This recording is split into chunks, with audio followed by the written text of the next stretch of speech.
Hello folks, we are back. So as y'all have seen, we've got our piece of material cut out to make the bowl that's going to go on the oil burner.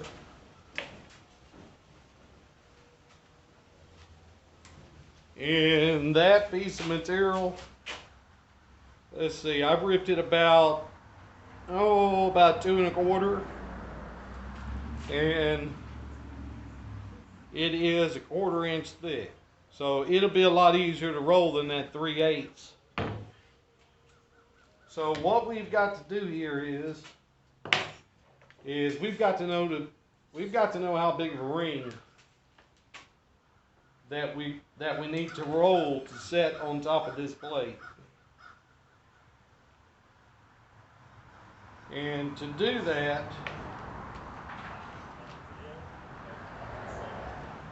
okay, so that looks to be about 37.5 inches.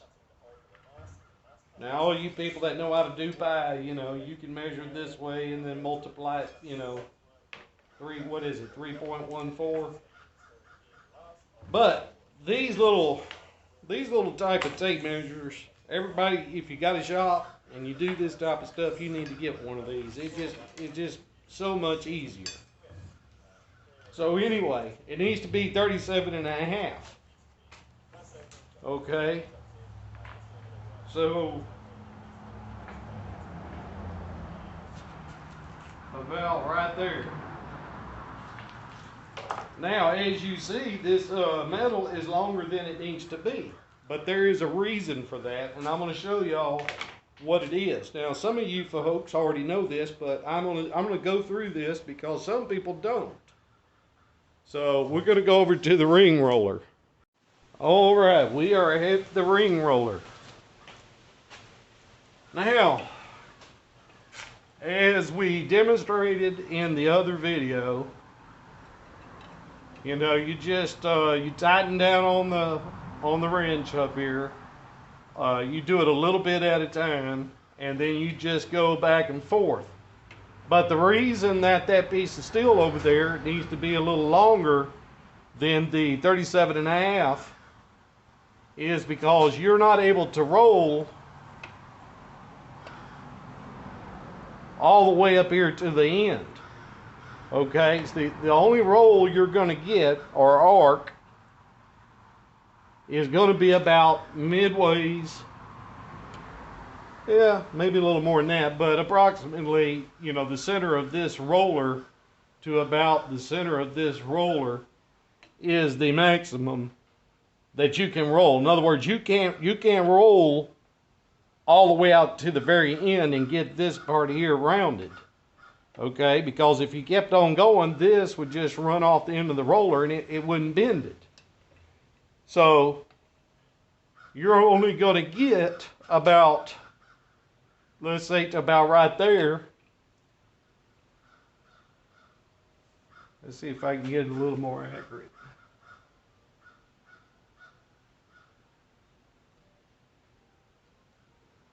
All right. So I was pretty close. You're only going to get it to about right there, bent. And you'll have to cut that off and then bring the two ends of the ring together. Now you'll have another one of these on the other end, of course. And then you'll cut both these flats. You'll cut them off, you'll bring the end of the rings together and then weld that together, and then you'll have a complete ring. So that is the reason that you need to leave your steel longer than it needs to be. And I'd say that's, probably about 3 inches. Okay, now I've done this before, so I already knew it was going to be 3 inches. So if you if you take the 37.5 and you add 6 inches to it, what do you come up with? All right, so if I'm calculating right, we should come up with 43.5.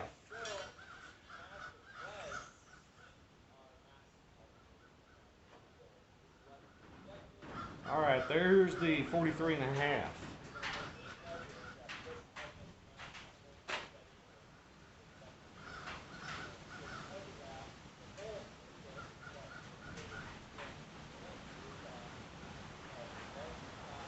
All right, so theoretically, we could just go ahead and cut that part off, and then that gives us our little bit that stays in the roller on both ends, and then our actual ring is 37 and a half.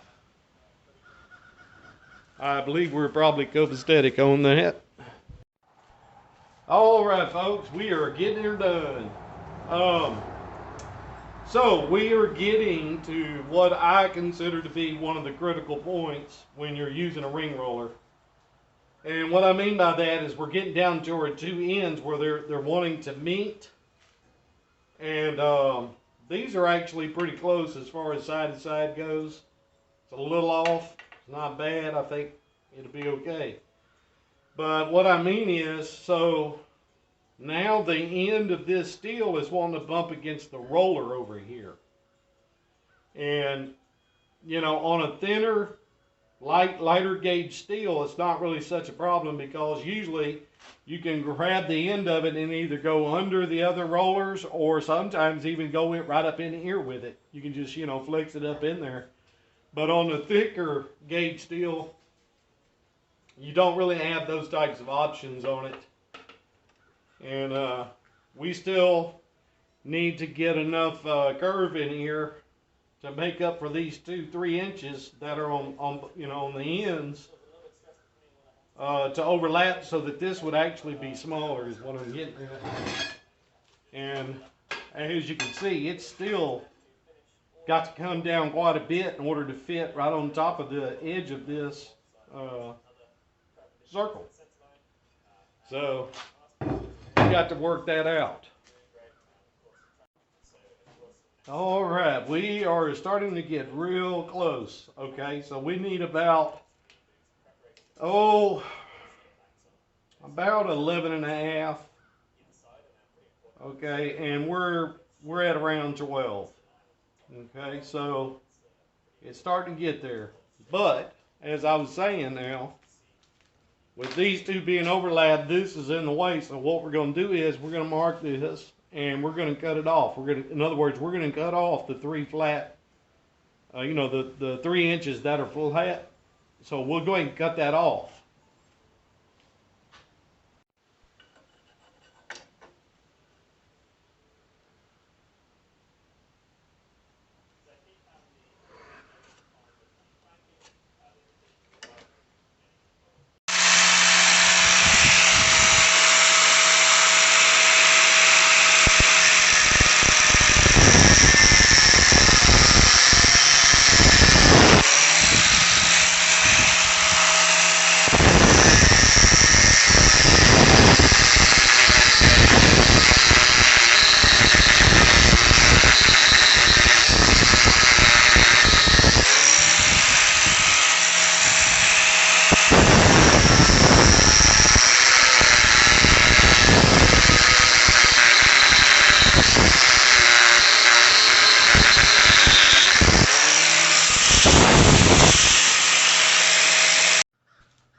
All right, I believe that will work.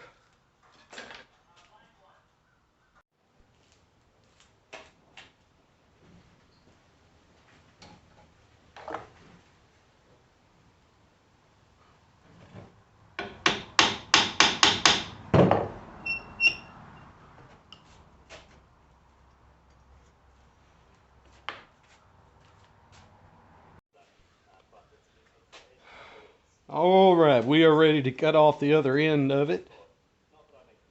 You may notice I'm going to cut it at an angle, and there is a reason for that.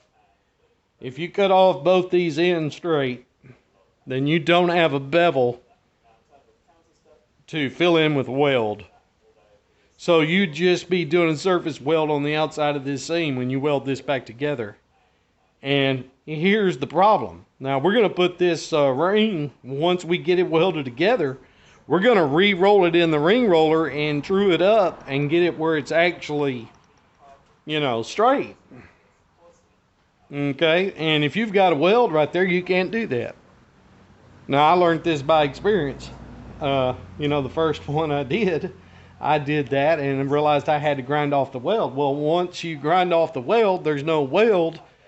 You get it in the ring roller, maybe it's still a little bit stuck together and the thing comes apart. You've got to get a good penetrated weld throughout the thickness of this metal so that you can completely grind it down on both sides, then re-roll it and you'll true it up. Okay?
All right, we got the ring rolled, and I think it turned out pretty good. I think y'all can see that. Okay, just like that all the way around. Now, it didn't have to be that accurate, but, you know, I wanted to go ahead and demonstrate the ring roller. So, I did leave a little bit of a lip so that when I weld it up, it's a little easier if you've got a little lip there to weld. And anybody that does a lot of welding, you know what I'm talking about.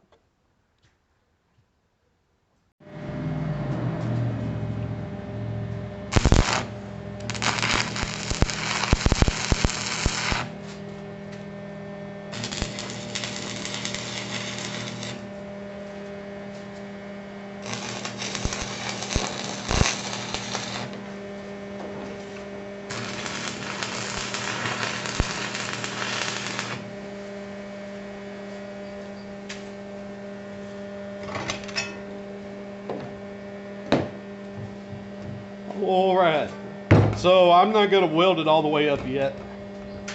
That way, if I need to take something apart, you know, like little spots right there, I can put a clamp on that and pull that in. But for right now, we'll just leave it like that.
right, folks.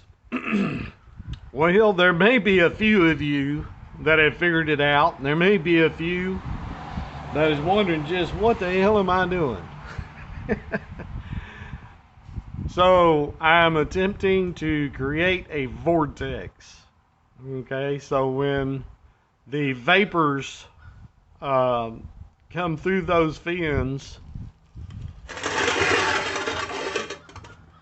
mainly because we're going to have a blower blowing through the center of this, which will